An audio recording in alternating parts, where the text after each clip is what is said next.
Yeah, I mean, tight ball game. We had some opportunities weren't able to cash in, and they were able to cash in, but it was a good ball game. I think pitchers both threw well, and they were just able to execute, a couple more plays than we were. So it's how it goes, all right? It's postseason ball. But the good thing is our season's not over. So got to kind of regroup, refocus, get ready to play the winner of, this game going on right now to get another shot to go at Texas. Get a mic if you have a question.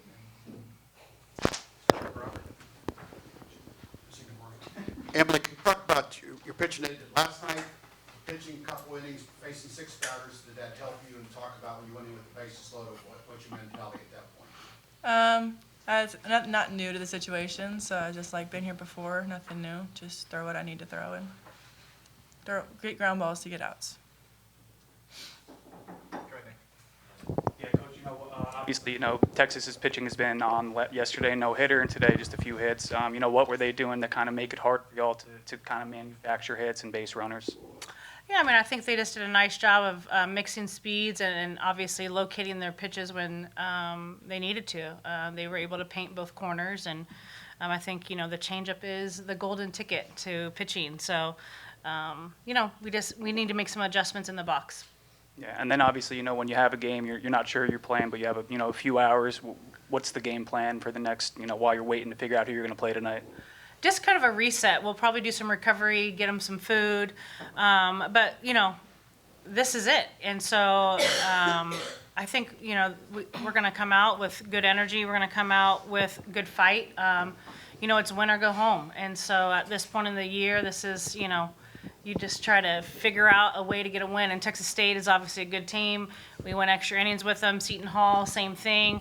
And so at the end of the day, we got to worry about us. And so how can we get ourselves in a good mental frame, and how do we get ready to play again? And I guess for all three of you, I think this is maybe only the 5th time that UT and A&M has met in the regionals. So just what was that like for y'all, the atmosphere, and kind of bringing the rivalry to the postseason? It was crazy. Honestly, it was the best experience. Even with the loss, just the atmosphere was insane. I've never experienced anything like that. And coming into college for my first year, that was great. And I love the competitiveness on both sides. We just came out on the wrong side, so now we got to focus for the next game. I think SEC conference prepares you for this, though. We've been into a lot of hostile environments. This is what it's all about. I mean, this is competition. This is what you come here to play. You play to compete, and I feel like we're in a conference very similar to University of Texas that has some good environments, and so Davis Diamond is the same way, and that's the fun stuff. It's sports, college athletics. Coach, you've talked about that you don't have a problem getting people on, but you have a problem getting people in. So you've only scored three runs. What can get you guys over the hump to get more runs?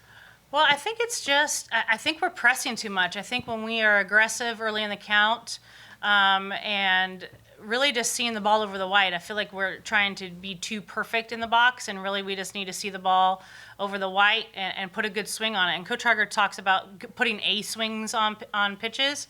I don't think we're getting enough A swings off. And so, be early, attack early in the counts, and then getting our A swings off. Trisha, what about when you have Coco throws the ball away trying to make a play? You have a base running gaff. How much of that maybe is a youth? You're trying to do seemingly too much. Could you address that? I'm going to be honest with you. I liked where Coco's head was at with that. It was an aggressive play. You're in a tight ball game. She knew she had to get a lot on it, and she had to just get rid of it quickly. And so, you look great if you make that play, and if it doesn't go your way, it doesn't go your way. But I love the fact that she played free, honestly, and went after that out. Coco is a dynamic. We've seen her all year, just a dynamic player that if you confine her, she actually, doesn't play well. And so I was okay with it. We actually had an opportunity still, if we pick up the ball cleanly, to throw her out at 4. But I don't know. I will always be aggressive and push, like Amari on the dirt ball read. Like, we're okay with that. And Amari came in the dugout. I think even Coach Harper was like, hey, good read. Like, they're going to go our way, at some point in time. And so, yeah, I'm going to be okay with that as long as we're being aggressive. I have issues when we get passive. The base running, though, what about the base running situation? Yeah, we made a couple of base running blunders. One in particular really cost us a run. So, again, we're always going to be aggressive, and we got caught being passive on the base path, and that's. You mentioned before about youth, but I just wonder how much that's settling in and being comfortable. And of course, you're on the road too, and they didn't make any errors, but they're at home. Yeah, I'm going to be honest with you. The particular play that we talk about, we practice it, I don't know how many times a week. At this point in the season, like, you're young, but that's just, yeah, not acceptable. Anything else? Do you think the pitching staff can take anything from holding like a really good Texas offense to only 2 runs and 4 hits?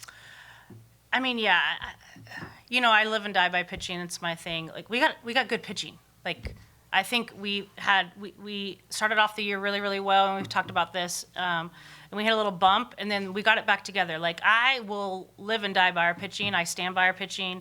I think we're really good. Em and I were laughing because, so when I, bring her in, like, lefty, you're coming in, and the whole infield's like, oh yeah, it's bases, let it know out. Yep, this is when Em comes in. Like, she's my high leverage. Like, you talk about somebody that's just been huge for our program this year. Emily Kennedy, like, I've put her into some gnarly situations. I think she had a 3-0 count one time in Kentucky. Like, all of this is just, I told her, I'm like, she's my kid. Like, I love coaching her. I love putting her in these situations. I love seeing her rise to these situations. She's my high leverage pitcher.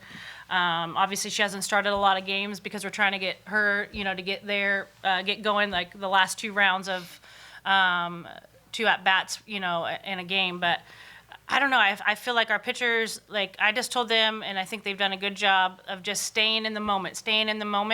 We'll come around and get some hits, but you can't let things going on, whether it be offense, defense, whatever, bother you. And I think, especially this one sitting next to me, you've seen growth in her this year that is just, I don't know, she's going through the roof. And I can't wait to see what she does next game and really the next 2 years here.